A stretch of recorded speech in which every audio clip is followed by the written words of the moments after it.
Hello students, जय श्री श्याम। कैसे हैं आप सब। आज हम करने वाले हैं CMA foundation law and ethics के chapter number 1 that is Indian contract act के meaning and types of contract topic के मोस्ट इंपॉर्टेंट एमसीक्यूज। तो चलिए स्टार्ट करते हैं।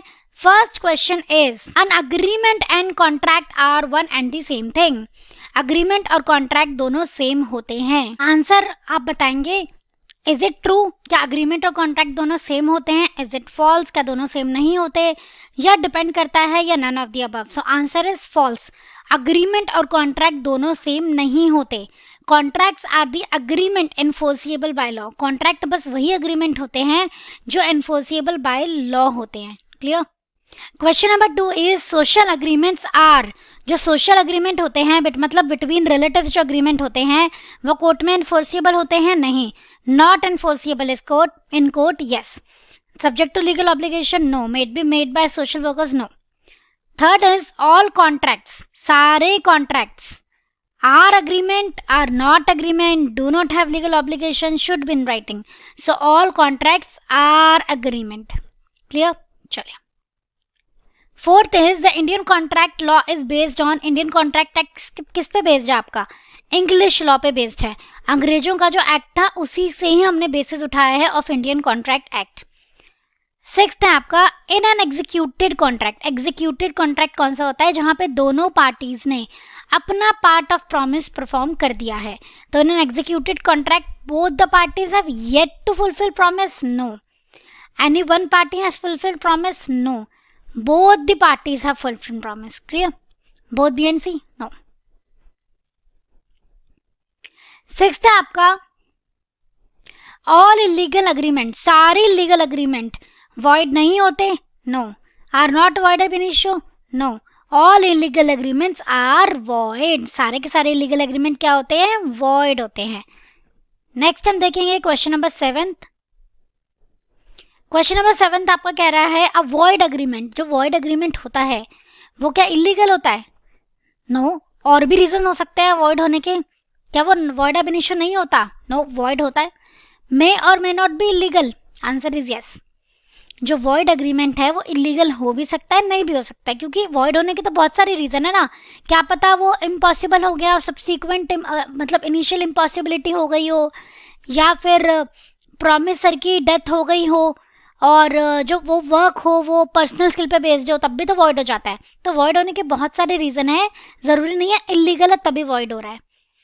8 is all kind of obligation between parties form a contract. सारी तरीके की ऑब्लिगेशन से कॉन्ट्रैक्ट बनता है। Answer is no, false. This statement is false. Only वो वाली ऑब्लिगेशन जहां पे इंटेंशन होता है टू क्रिएट लीगल रिलेशन, वहीं पे ही कॉन्ट्रैक्ट बनता है। 9th avoid contract. Void contract, void contract क्या होता है? ऐसे कॉन्ट्रैक्ट जो पहले तो वैलिड थे तभी तो कॉन्ट्रैक्ट कहला रहे हैं, लेकिन बाद में वॉइड हो गए। तो a void contract is void from beginning? No.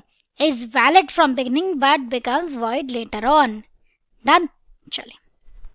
10th है a void agreement is one. Void agreement जो मतलब कोर्ट में आप ले जा ही नहीं सकते हो, जिसके कोर्ट में कोई वैलिडिटी ही नहीं है, तो void agreement is forbidden by law. देखो ये तो एक रास्ता है, और भी वॉइड अग्रीमेंट के रीजन हो सकते हैं। Enforceable at the option? No, not enforceable by law.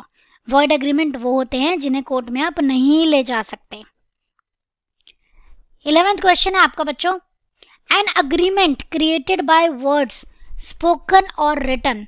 एक अग्रीमेंट जो बना है ऐसे शब्दों, जो बना है शब्दों के द्वारा, चाहे बोल के चाहे लिख के, ऐसे अग्रीमेंट्स क्या कहलाते हैं? एक्सप्रेस्ड। और अगर वर्ड्स के बिना बना है तो इम्प्लाइड। तो here answer is expressed.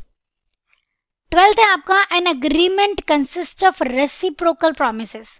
Reciprocal promises मतलब दोनों तरफ से प्रॉमिस है। ए ने भी बी को प्रॉमिस किया है, बी ने भी ए को प्रॉमिस ही किया है।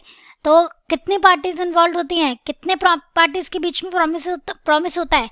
2 पार्टीज के बीच में। 13 कह रहा है कि एग्जीक्यूटेड कॉन्ट्रैक्ट कब होता है? मैंने अभी आपको बताया जब दोनों पार्टीज ने अपना ऑब्लिगेशन परफॉर्म कर दिया हो।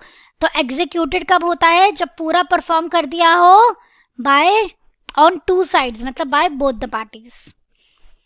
14th is which of the following statement is false. इनमें से कौन सी स्टेटमेंट फॉल्स है? तो हम पहले ना एक काम करते हैं, जो ट्रू है वो हटा देते हैं All illegal agreements are void, yes. All contracts are agreement, yes. Certain contract must be in writing, yes. कुछ contract तो writing में होने ही चाहिए. तो correct answer is A. Law of contract is the whole law of obligation. This is false because a law of contract is whole law of agreement. जो agreement से contract बनेंगे वही यहाँ पे fall करेंगे.